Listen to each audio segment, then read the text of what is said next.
I'm Ingy, and one of the things I do is I work for ActiveState. Who here has heard of ActiveState? The Perl on Windows and whatnot. And so today I'm going to talk about their new product called Stackato. So I like this slide because I'm an activator, and that's what people at ActiveState are called. They call us activators. Not really a lot of us, but that's what they've called us all along, or we call ourselves. And so I used to work there in 2000 to 2001, and I worked on the thing that made most of CPAN. I think they only had 100 modules of CPAN at the time, and I got them to like well over 1,000 in my first week. And but then I went on to, I left the company, but I stayed friends with them, and last summer of 2011 I was at YAPC and I ran into a friend and he told me what he was doing and I made fun of him, and then I realized what he was really doing, and I'm like, oh, that's exciting. He was doing cloud software, but and I thought cloud software was stupid. I still do, but then I realized the way that they were doing it was really smart. So later that day I had a job with them again. And so I'm activator, acmeist, which means I do things in multiple languages, and I'm an activist, which means I go out and talk about it. So reduce that font one size. Okay. So a little bit about ActiveState. They've been around since '97, and of course you all know that they put Perl on Windows before Atom did. And actually I think they're up to date and Atom's not. So go Active Perl. So ActiveState's kind of style, or modus operandi style, is you take good quality open source software and then you fix it up, spruce it up a little bit for the enterprise, and it's this kind of bottled water approach. You know, you give enterprises somebody to sue if something goes wrong, and nothing ever goes wrong because it's Perl, and so you make some money. Is this recorded? Anyway, so they did that for a long time. They did it with Perl and Python, and then they took, Mozilla and made the Komodo IDE editor. Who's used Komodo? Actually, quite a few people use it and really like it. Some top, Leon Brocard from Acme uses it, and nobody at ActiveState uses it, I don't think. I think a couple of them do. So they didn't really do much new for a long time. They were trying to figure out what to do, and last year they figured it out. They wanted to get into the cloud computing stuff, and so they started creating this Stackato thing. And Stackato is Enterprise Private PaaS, and I'll tell you what Enterprise Private PaaS is coming up here. So, so it was kind of cool for me to go back, because I saw it as the right product with the right people at the right time. And I wrote this blog post. If you go to the ActiveState blog thing, I've only written a couple, but one of it's called "Can Private PaaS Save the Internet?" And I'll talk a little bit more about that. But basically, I see cloud computing is centralizing the internet when the internet was made to decentralize information, so that we could, take out Germany with the press of a button, and all of the packets would be rerouted within 250 milliseconds. So that's a good thing. Yeah. So PaaS stands for Platform as a Service, and who here has used Heroku or .cloud, or at least heard of them? I mean, they're one is a Japanese company, and one had a very famous Japanese programmer, Tatsuki-san, worked for them for a while. So Stackato is just like that, except it's private. You actually, instead of pushing apps off to the cloud, you put the cloud inside of your garage and push apps to it there, so you know where the cloud is. You can keep tabs on it. Okay, so let me give a little demo here. Why not? Why not? Blow it up a little bit so you can see. Okay, so there's a command line client called Stackato, and so let's cd to my home directory, git clone that repo.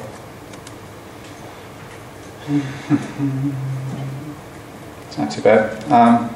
CD into this thing. It's called Multi-Sweeper. It's a little game. It's not even written in Perl. I think it's written in Node.js, but it's cute.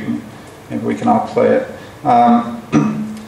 So if you look in here, this is basically what a node directory looks like, except there's the stackato.yaml file. So let's cat out that guy. Let's take a look at it. So adding that was about all that was needed to take this app that already worked as a node app and make it work as a Stackato pushable node app. There was no real changing things around to get that to happen. And the same with Perl apps. You can Catalyst and Dancer apps.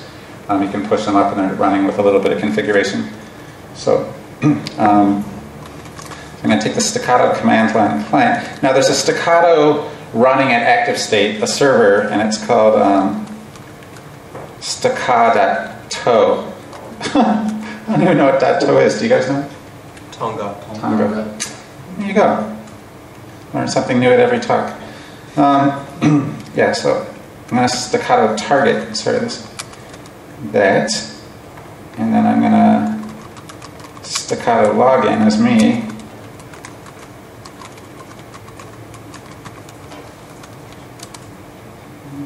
Use my super secret password, which is super secret. No, it's not. See, it's not enough characters to be super secret. Uh-oh.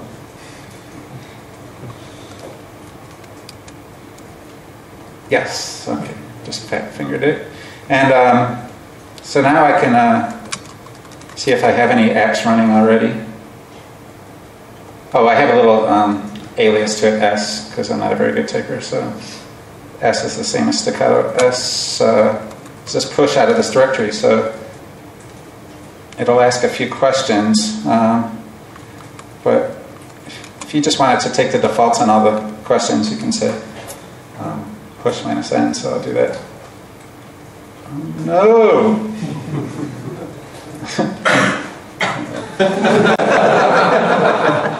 All right, so, well, that's not too bad. I mean, this is solvable, I think. Okay. All right, yak shaving in a live demo. What could go wrong?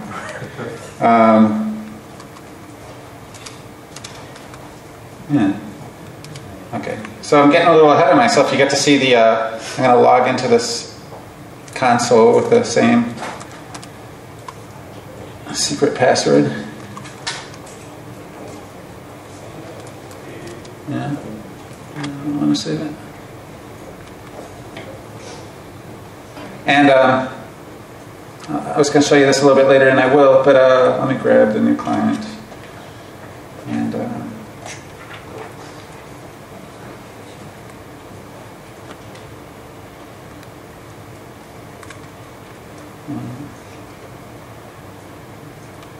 it's right there. How do I just want to put it somewhere? Stink at computers. All right. Maybe Control N. What does that do? Oh yeah, that's not bad.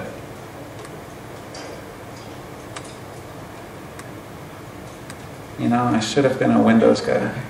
It just would have given me so much more. Adam, how do I do this? That was the OS. Focuses on it. Maybe. Or not. All right. Well, where did it even put it? Can I say copy? 1 second. Copy. Yeah. Right.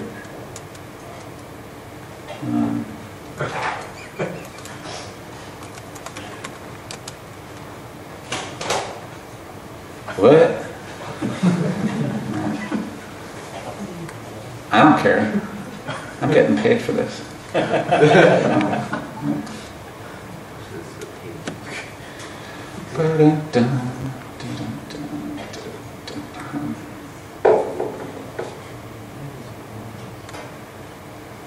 Come on, man. What would Adam do? Screw this. All right.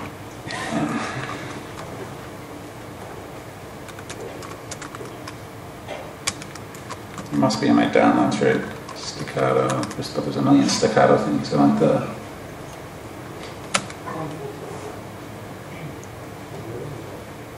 Anything? Where is it? Stackato 1.4.4-Linux. 2 from the top now. 2 from the top now. Oh, yeah. Grand.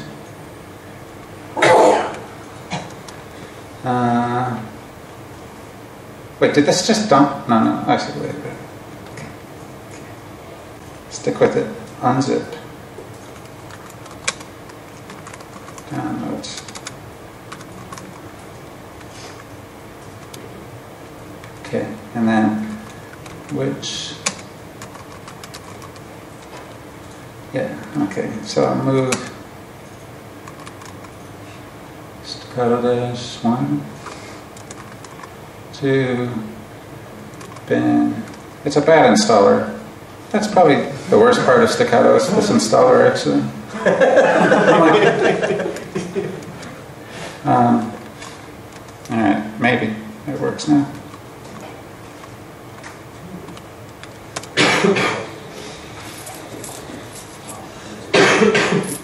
Yeah, shaved, baby.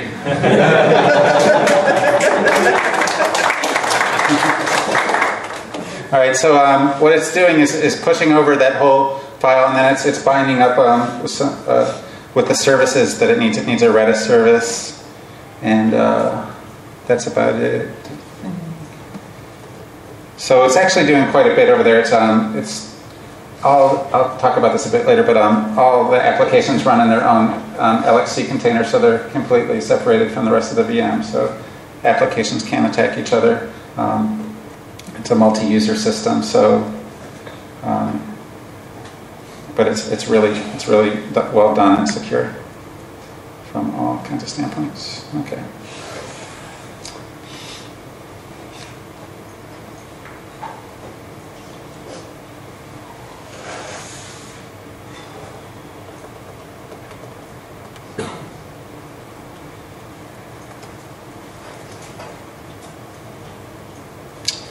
Anybody know any jokes? Don't do that. I'd have to translate. Seriously? That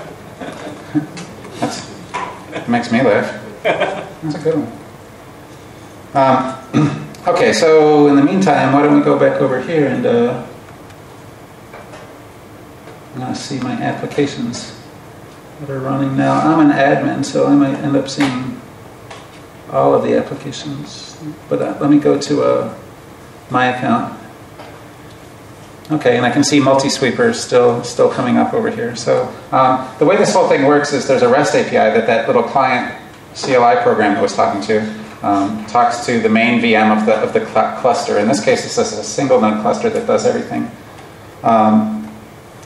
But Stackato is set up to auto-configure expand to a cloud of any size that you need. So usually you have many worker nodes, and you might host it out on Amazon or on your own kind of hardware.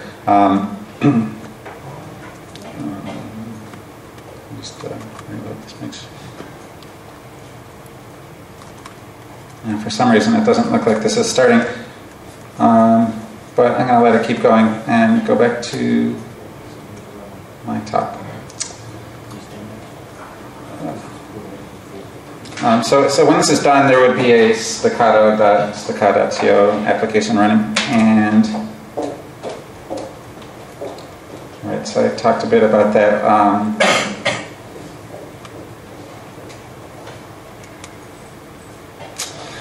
Here's a good one. In the meantime, watch this entertaining video put together by our marketing department.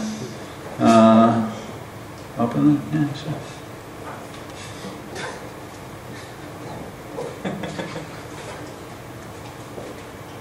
Yeah, some sound would be helpful, huh? To save time, save money, gain let's go restart it and look now. security, blah, blah, blah. That all sounds great, but the transition can be painful. How do you make these? Hasn't the Does anybody cloud know been YouTube? Great. Just we're all moving to the cloud for the same reasons. To save time, save money, gain flexibility, security, blah, blah, blah. That all sounds great, but the transition can be painful. Your developers wrote a mountain of mission-critical apps, but when it's time to get them up in the cloud, they won't run on your PaaS. Wrong language, framework, database. Anyway, it's back to the drawing board. And if you're your developers don't work in the one language your cloud platform requires, you'll just have to retrain all of them. So they recode it all again and get it working on the test server. Then they hand it over to IT and wait for weeks. Only to find that although it worked fine in testing, it's going to take even more customization to get it working in the cloud. So it goes back to the developer again. Now we've got developers coding and recoding and customizing and recustomizing. Meanwhile, your IT department is constantly juggling assets for each app they need to deploy. And it doesn't stop, even when they finally do get them working in the cloud, because then they're just as busy supporting uptime. The cloud had such promise, but now you're working twice as hard just to deliver the pre-cloud level of work. All this inefficiency costs you a lot of time, and that wastes money, which makes your boss mad.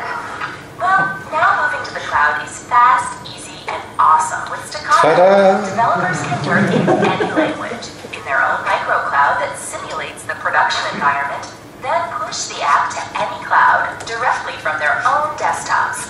Staccato's flexibility makes migration to the cloud super easy, even for all your legacy apps. And it's a flexible platform that can use any language and work on any cloud. Now you can recapture all those hours wasted customizing stacks for each app, develop anywhere, deploy to any cloud, and manage with ease. And you keep total control over all your private and secure data, because it's not just any old PaaS, it's private PaaS. So you get everything you love about the public cloud with all the security and control you need. Stackato gives you the efficiency, control, and security. Don't laugh, this is serious. That's the promise of the cloud, delivered. From code to cloud, Stackato has you covered. Yeah! All right, so let's see if I got lucky. Uh-oh, it's going to start another... Hi, this is Troy talking. No, it's not.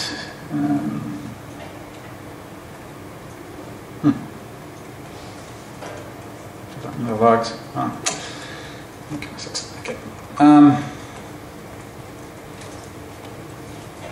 Oh, it did start. Fantastic. All right, so everybody with a computer, go to, at once, please, go to multisweeper.stackato.to and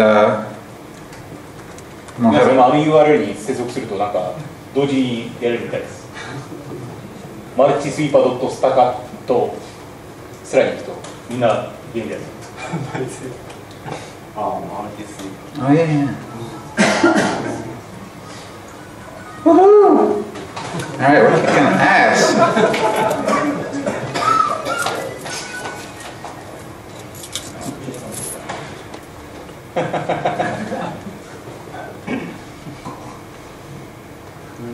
All right, well, you guys do that. I'm going to keep talking. Okay. I don't know. Yeah, this is kind of cute. So, I need more. I'm going to talk about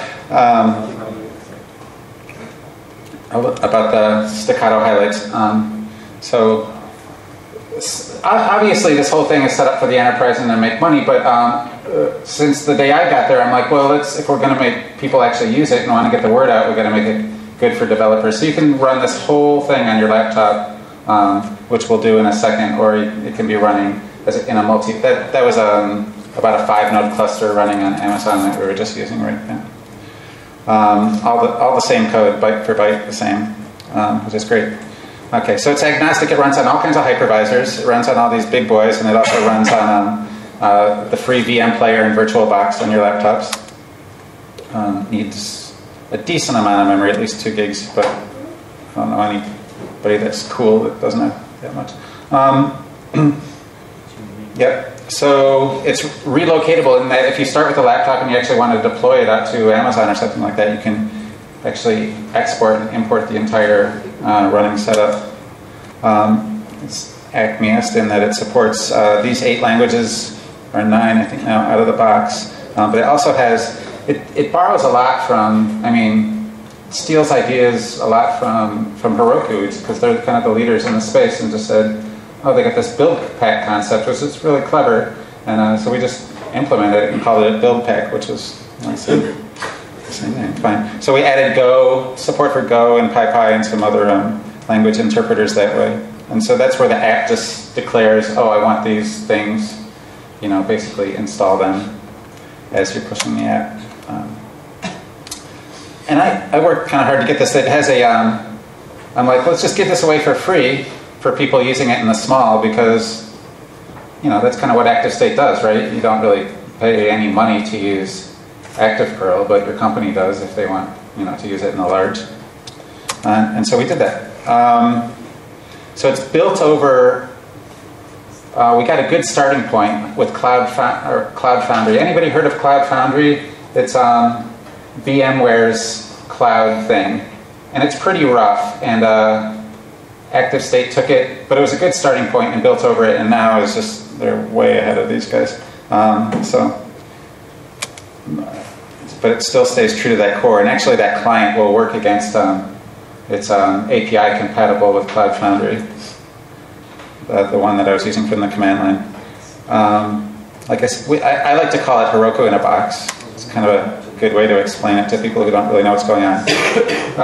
So it's multi-tenant. The idea is that you're at work, you're going to set this up, you're going to give each dev an account, and you're just going to start pushing stuff. But one thing that it has that I haven't seen in any of these PaaS solutions is that it allows for groups of users. So you can push an app that belongs to a group, and then all of the groups can interact on that. Now, it doesn't sound much, because what can you do with an app besides start and stop it? Well, actually, you can SSH into the running app's little mini VM, the container, and it's kind of neat when a group can do that. And I actually exploited that, and not from a security point of view, but kind of expanded on it. I was like, I always need machines for 2 people to pair program on. I did it with Florian one day, and so I just spun up an app that really didn't do much of anything, but it had a container that we could both SSH into and play around and use. Tmux was already installed, so we had a shared screen session, and that was great. Auto configuring is something they added recently, so you can just kind of, the Stackato is it's a big 1.4 gigabyte VM image, and then you deploy it to different nodes, and then you tell each node what role it's going to play, and it self-configures itself into that. But now you can kind of do it all through the web console, and just kind of pick a scheme and add to it. It's one of the most secure PaaSes out there. Like I said, not only does each app run in it, but if you deploy an app like that, we could have given it 20 instances if it was a high-demand app, and each instance would be in its own secure container. We use HTTPS everywhere, and actually Cloud Foundry doesn't. Interesting enough, or they didn't last time I looked. So one of the things that LXC actually gives you is, and does people know what LXC is? It's kind of like every conference a couple more people know, but it just stands for Linux containers. It's something built into the kernel that gives you namespacing of things like processes and network connections and things like that, so that you can have thousands of really lightweight VMs on a not huge real machine. Really lightweight. It's pretty great stuff, and it's really being worked on hard, so it's getting better all the time. But it allows Stackato to say, this user only gets to use this much RAM and this much disk and that kind of thing. So as I showed you, it's API controlled from multiple clients, multi-client. Go down here. Maybe I'll just make it smaller. Vroom can be a little bit of a weird thing. Okay, so we released the first full production version back in February, and we've released 4 releases since then. Released a sub-release of 2.2 last week. I think we released 2.2 in August and 2.2.2 last week. Oh yeah, we use base 3 as our versioning. No, we don't. But it kind of looks like you did. So we're kind of out of versions now. What is it exactly? Like I said, it's a download. You can actually download it for free from ActiveState. Please don't do it right now, because you'll kill my network and the talk will be over, or maybe that would be good, I don't know. Use your judgment. So the VM contains the operating system, a bunch of language supports, the web servers, and then the whole Cloud Foundry Stackato-wise system. It's ready to run. You just turn it on, it self-configures itself, and you're going. Okay.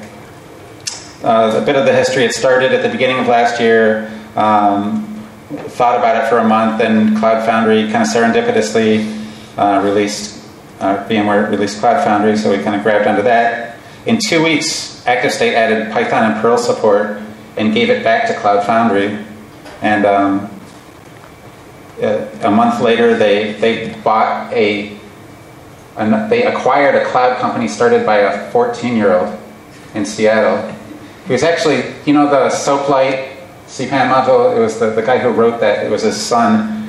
He was a high schooler, and in his spare time, it started a cloud computing company and got acquired by ActiveState at the age of 14. Pretty awesome. And now it's just smoking Cloud Foundry. I mean, it really is. It's way better. Okay, so it kind of looks like this. Maybe. Cool. How are we doing on that time? We got 5 or 10? 15. 15. Awesome. I think they screwed me on my last talk because I feel like this has gone way longer. Okay. Maybe you guys didn't. Okay, so that big box is kind of the cloud, and within that is a bunch of VMs, and it could be one VM playing all of those roles. All of those things are called roles, or it could be a separate VM playing each role, or it could be 20 VMs per role. So it's actually these little DEAs, which are the worker nodes. It's something that VMware made up. It stands for Droplet Execution Agent. It's kind of a BS term. They made up a lot of kind of dumb terms. This term NATS, I'm not even sure what it means. But it's the message bus for communicating around through the system. Health Manager is kind of self-explanatory. When things fail, it restarts them and whatnot. And so from the outside, you have administrators and users, and then the consumers of your web apps, all going through. The very front end is Nginx. I'm going to blow this up a little. Okay. So we call the single VM that you can run for free on your laptop the microcloud, and runs at VirtualBox and VMware Player or Fusion if you have a Mac. You just download it, and don't do it now, and it's free of charge for single node usage. I wrote a one-line installer because those are hip things to do. So if you can run this, don't do it now. Then it'll do everything you need to get that going. So.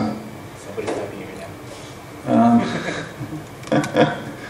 Okay. The cool thing about this little thing the one line that serves the one-line script actually is that it's a Stackato app itself. And so when I have updates to it, I just kind of re-push the app. It's running on Stackato.com, which is a Stackato server, cloud server. Okay, so we're actually going to fire one of these up now. Basically, if you were going to do this yourself, you go to, if you want to do it on Amazon instead of your laptop, just go to docs.stackato.com, and everything it's like really nice documentation. It's almost like Perl documentation. It's one thing that ActiveState does really well. And then go to, if you go to ActiveState.com, you'll be pretty quickly redirected to downloading the VM. It's the main thing that ActiveState wants you to do these days. Download it, go have dinner and come back, and depending on your speed, unzip it, which also takes a while, and then import it, which takes a few minutes as well, and then start it up, and it'll go. So I'm going to start one up right now. I'm going to use the VM player because I was testing earlier and it played nicer with the network here.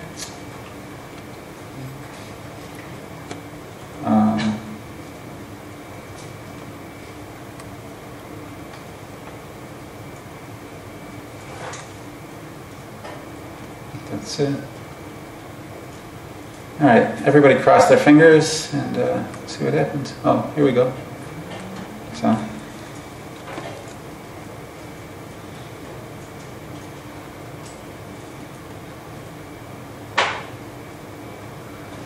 Okay, so this is the first time that it looks like, because I already fired this up once, but this is basically, if you wait 2 minutes after you fire it up the first time and it does all the auto configuring, if it grabs a network connection and uses Avahi to publish a unique address in this case. And we can all actually go to this right now, but actually, please let me do it first, because whoever gets there first wins. Okay, 7J, what was it? 7EJC. There we go. Okay. So, since it is using a made-up network, you're going to have to do this the first time because it doesn't have it has a self-signed cert because we do everything over HTTPS, as I was saying. But it's kind of cool. You get this screen, and you're actually talking to a VM, and I'm just going to use Ingy at ingy.net. And I'm going to use foobar for this password, so everybody can play along if they want. And so if you signed in as Ingy at ingy.net with the password of foobar, you would be the administrator doing this account. Now, there's cool stuff in this administrator thing, like you can see graphs of the running VM, but it hasn't been running for more than a minute. It's 10 things. And but the coolest thing, and I take full credit for this, is the App Store. So these are all of the see how many there are. 100. Not quite as many as the Google Play Store, but in fact a lot less. Let's see. There's 46 in there. Anyway, and they're in all different languages and doing different things. There's a Bugzilla in here that we could deploy. Perl Critic, Jan ported that over. Let's try installing that. So it gives the name, and that's all I really have to do. Now this, I think we'll go a little faster, but I'll see. And let me go back to the App Store and actually show you what this App Store is. There's nothing to pay for in here. They just decided that App Store would be the cool thing to call it. It's just a bunch of pointers to GitHub stuff. It's actually just a YAML file of metadata, literally. In fact, and I'll show you, and you can plug in your own YAML data and make your own stores easily. In fact, we could do that right now. Maybe we will. So there's the GitHub pointer of the repo, and so when it's installing it, it just actually gets the code from GitHub and does all the magics. If we go back to this, if you go to Settings, and you look under, where's this? Oh, sorry. Where's the store? Sorry, my eyes aren't so good at these. Okay, so this is the list of the actual YAML files. There's an ActiveState apps, a Drupal apps, and some third-party. Let's look at third-party apps, and you can see that it's just a YAML file of pointers off to these apps, and you could just copy that and host it anywhere and add it in, and good to go. So that's pretty cool. And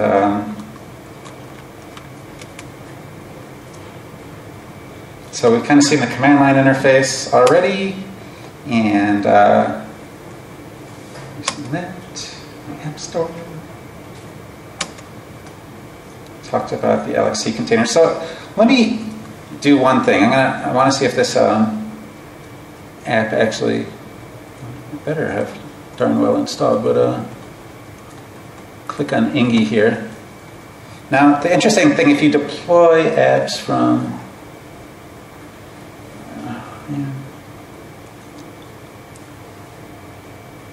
it looks like it didn't even get installed. Let me take a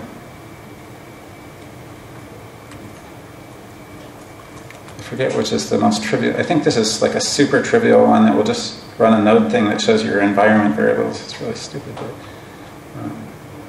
if this one doesn't install, going to be total fail.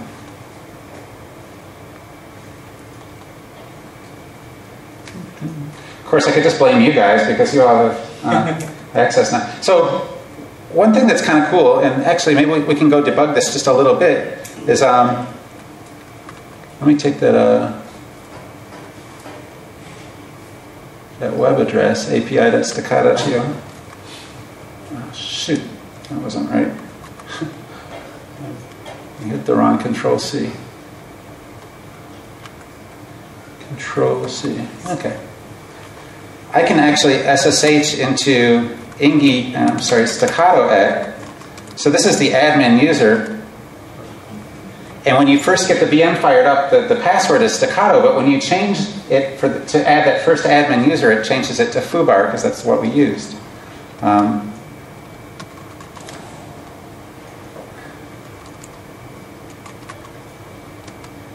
Okay, and so now I'm actually SSH'd into the node that's running everything. But if I deployed an app, I could actually Stackato SSH into that and be into a very limited container. So this is everything. And from the everything side, you have a high-level command called Cato, which is the last 4 letters of Stackato, and also some like scary cartoon cat from back in the day. But I can say Cato status and see how things are running. And it looks like everything's active. And actually, if I were to go back and look at my overview, it would 5 minutes? 5 minutes. Okay.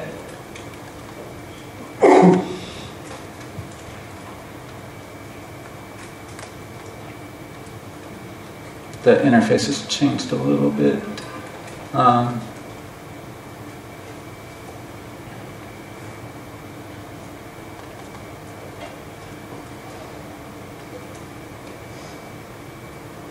Anyway, it gets the same information from that you would see using Cato.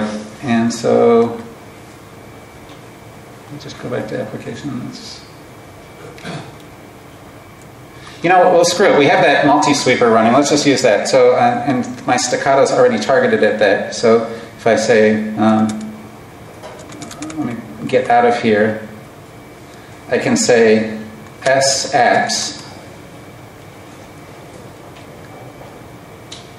And then I can say s-Stackato SSH, and this is really using real SSH. It's not a Stackato hacked SSH, but it does some key setup for you so that you don't have to type in any password to get into your running app, because it's based off the password that you already entered, and it's actually cached in some directory in your home directory and whatnot. And when you log out, it deletes that cache. So let me go to. Right, I'll just multi-sweeper. So I just have to give it the name of the...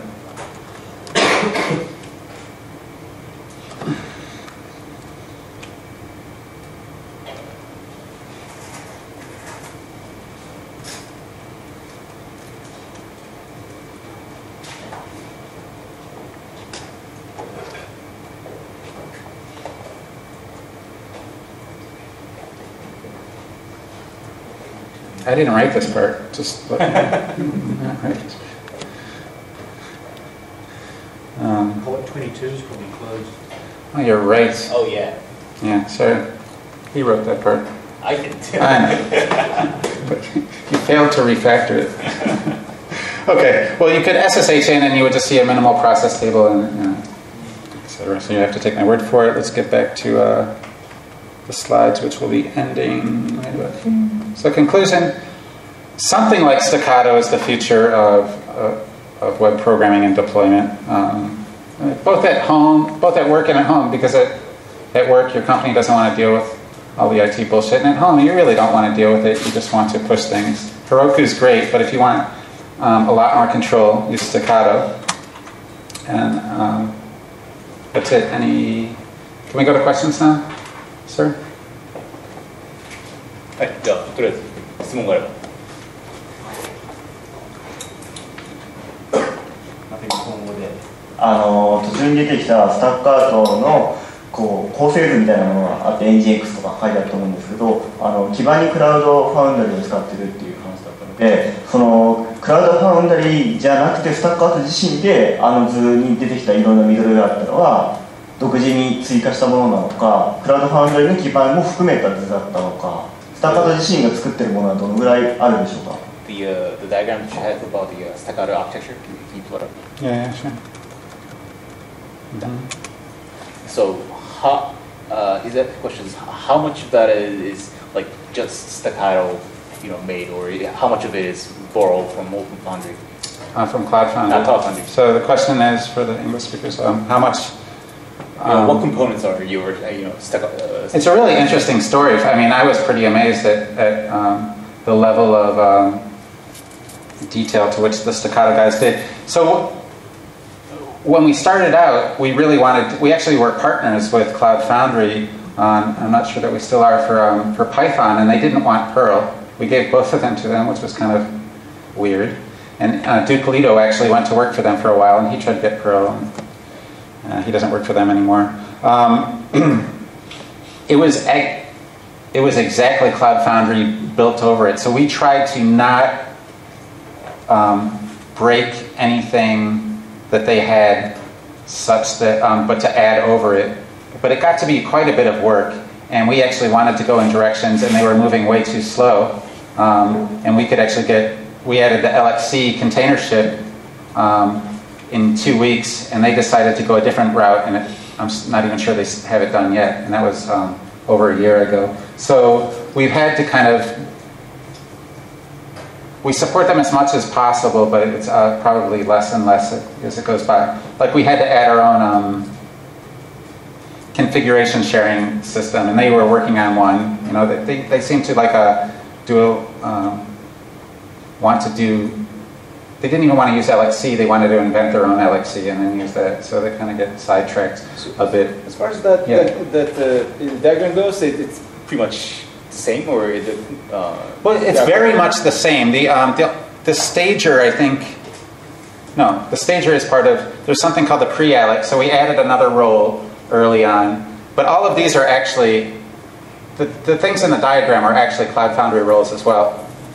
だから基本的にこのダイアグラムでいうとほとんどステージはなんかちょっと違うみたいですけど、ほとんどクラウドファンドのやつと一緒です。ただ例えば LXC の話とか、あと、設定のなんかシェアリングをするようなものがあるみたいなんですけど、それとかはもう全然別のものを作っていると。だから基本はさっきも最初はクラウドファンドリーのものと同じようにやるつもりだったんだけれども、とにかく動きが遅いもんだからこっちへガンガン上に積んでいってる状態です。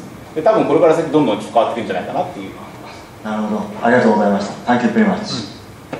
他には、もうじゃあ最後。Just briefly, what message bus do you use? What do you use as a message bus? Oh, for well, we added a new message bus for the configuration sharing that's actually called Doozer. Have you heard of that one? Yeah, I think it's written in Go, actually, and it's really kind of neat because there's like a lot of polyglot technology behind this thing, and even in the making parts. But a lot of it's Ruby. I mean, most of the Cloud Foundry code was Ruby, and so a lot of the stuff that we do, if it can be Ruby, it will be Ruby, or if that's the quickest way to get it done. なんかメッセージバスはどんなの使ってるかって話なんですけど、さっきも最近作ったやつはなんか Doozer とかいうやつを使ってるらしいです。はい。Max is a Ruby message bus as well. Okay. I think Cloud Foundry originally wrote it. Yeah, right. It's another homegrown thing. Yeah. Okay. じゃあ時間テーマまで終了です。